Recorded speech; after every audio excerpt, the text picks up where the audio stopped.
Hello everyone, আমি তনুশ্রী। আজকে সকালটা শুরু হলো আমলকি খেয়ে। আমার যেহেতু ইমিউনিটির সমস্যা আছে আর ভিটামিন সি এরও অভাব আছে, কিন্তু আমলকির এখন সিজন নয় আর এই আমলকিগুলোর দাম তাই আমার রোজ খাওয়া হয় না। এদিকে মা ব্রেকফাস্টে রুটি বানাচ্ছে আর রুটিটা আমিই বেলে দিয়েছি। মা তুমি কি করছো? আমি রুটি বানাচ্ছি। বলো আমি কেমন রুটি বেলি? ভালো ভালো বেশ ফুল করছে। তো আজকে আমাদের ব্রেকফাস্টে রুটি, সবজি আর কলা ছিল, সাথে ছিল দার্জিলিং টি আর 1 কাপ লাল চা। এরপর আমাদের কিছু গাছের অর্ডার দেওয়া ছিল, তাই মালি কাকু গাছগুলো সাথে নিয়ে এসছে। আমি চলে গেলাম ছাদে। মালি কাকু যেহেতু দুপুরে খাবার খেয়ে এসেছিলেন তাই উনি গাছ লাগাচ্ছিলেন আর আমি আর মা নিচে চলে এসেছি খাওয়ার জন্য। মা আজকে কি কি রান্না করেছে দেখাচ্ছি।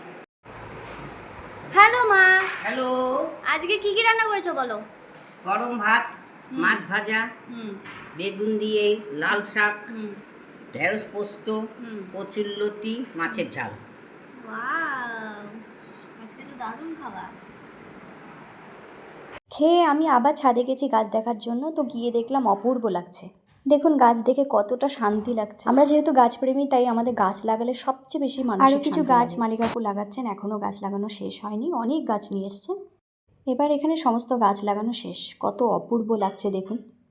তো ভিডিওটি আজকে এখানেই শেষ করছি। আমার ভিডিও যদি আপনাদের ভালো লেগে থাকে তাহলে প্লিজ চ্যানেলটি সাবস্ক্রাইব করবেন, লাইক করবেন, কমেন্ট করবেন এবং ফেসবুকেও আমাকে ফলো করতে পারেন। Thank you so much.